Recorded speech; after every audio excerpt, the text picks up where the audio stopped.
ধনীদের শহরে একদিন কাজ করলেই কত টাকা আয় করা যায়? উত্তর খুঁজতে বেভারলি হিলসের রাস্তায় নেমেছিলেন ইউটিউবার ব্র্যান্ডন। পুরনো ই বাইক নিয়ে শুরুতেই পান মাত্র 14 সেন্ট টিপ। কিন্তু এরপর যেন বদলে যায় ভাগ্য। এক গ্রাহক দেন $35, আরেক বাটি স্যুপের জন্য মেলে $43। শেষ পর্যন্ত আয় $346।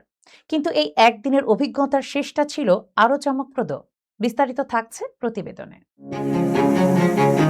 ক্যালিফোর্নিয়ার বেভারলি হিলস বিলাসবহুল বাড়ি, দামি গাড়ি আর ধনী বাসিন্দাদের জন্য বিখ্যাত এই এলাকায় খাবার ডেলিভারি করে দিনে কত টাকা আয় করা যায় সেই প্রশ্নের উত্তর খুঁজতেই ব্যতিক্রমী এক পরীক্ষা চালালেন ইউটিউবার ব্র্যান্ডন।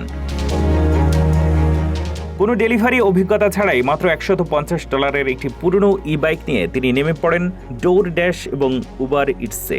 লক্ষ্য ছিল একদিনে এত টাকা আয় করা যাতে রাতের জন্য বেভারলি হিলসের সবচেয়ে সস্তা হোটেলের খরচ মেটানো যায়।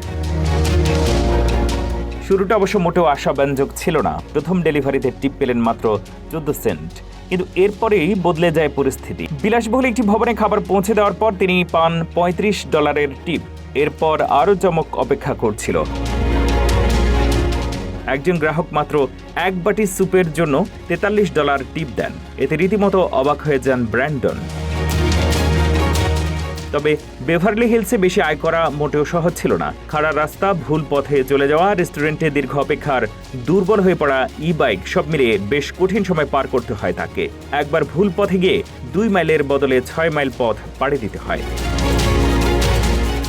দুপুরের পর আবার 1 ঘন্টারও বেশি সময় কোনো অর্ডার পাননি। শেষ পর্যন্ত রাতের ব্যস্ত সময়ে শেষ চেষ্টা করেন তিনি, কিন্তু তখনই ই বাইকের ব্যাটারি শেষ হয়ে যায়। সব মিলিয়ে একদিনে ডোর ড্যাশ থেকে 143 এবং উবার ইটস থেকে 203, মোট $346 আয় করেন ব্র্যান্ডন। তবে দিনের শেষে বেভারলি হিলসের সবচেয়ে সস্তা হোটেলেই খরচ হয় $310। অর্থাৎ ধনীদের শহরে $346 আয় করেও হাতে থাকলো মাত্র $36।